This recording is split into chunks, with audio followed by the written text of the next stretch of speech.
Word, I'm on one of my rants again. 5 to 6 million people filing unemployment now and may be kicked out, adding to an already 1 to 2 million homeless population. That's 6 to 8 million on the street knocking people in the head if they have to. Then here comes the illegal stuff. Human and child trafficking goes up, breaking and entering goes up, stealing goes up, sex work goes up, limited or strained police force runs high, federal aids dry up, and so on. All the rich say, why don't you do what I did to become wealthy? And some stupid like avocado toast. I suppose they are robbed this time around, if that should come out of their fucking mouth. You who aren't hit this time around will feel it the next time around because it's gonna happen again in probably 4 to 5 years. People with a don't matter title will still be granted some authority in the minds of morons who can't see the entitled shit is the reason why they're in the shit, evident to their record being against people's needs, but fools still ignore the information given to them and vote those entitled fucks back in the office over them in some capacity. Those who have disenfranchised for so long won't have a leg to stand on because they continue to ignore the warnings of this continuation of exclusion and not looking towards an actual future that's truly sustainable. Even though with that said,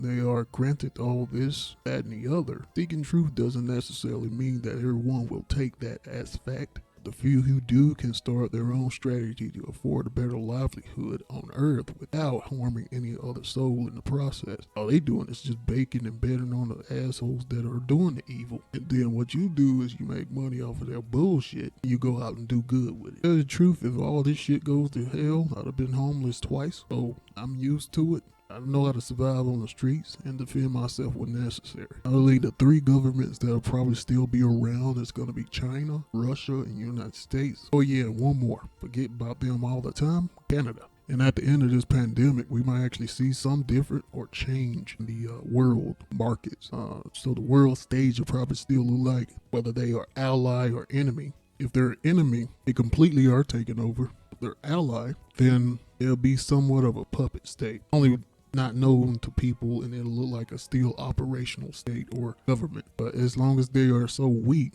our government or whoever is allied to them will use that opportunity to make sure they stay underneath their thumb as much as they possibly can put them underneath that. But the world stage could look greatly different if this process should run its course, and if a vaccine is made and given out freely. If government plan to take over while enemies and allies are vulnerable, then yeah, we will see a different world at the end of this. And there's no end in sight because a virus does not actually give you a time frame in which it's actually going to stop doing anything. The people that have the money and the resources and the knowledge within that profession to figure out a virus vaccine within a timely manner, and if those governments will afford them that research and capability in doing that. That's why I think most of our political leaders in our country, the United States, are short-sighted on that. And they don't want it to be a bigger deal than what it is because they already know they're protected, or they already up in age to where they don't give a fuck right now. One way or another, I'm not sure what's on their mind, but something tells me they don't really care because of the way they act and their current actions and what they're doing right now. And as for the progressive movement, it was dead the moment they stayed in the Democratic Party anyway. And now it might be too late, maybe. And that's before the Hunger Games become a real thing and a rich person's betting on a person or their dog, human, to be the winner of some stupid event, or it possibly get bad enough to we're like the Walking Dead situation. But as long as people allow themselves to be led by people that don't understand how to lead themselves or lead a group, they have no room to complain because they actually gave up that will to look and seek for themselves as to where they can actually apply themselves to make sure they're better off than relying on somebody outside of them to handle it. Good luck to them. Well, my rant's over. That's all I have to say. Like all YouTubers say that aren't corporate, like, share, subscribe, hit the notification bell, comment. I'm out.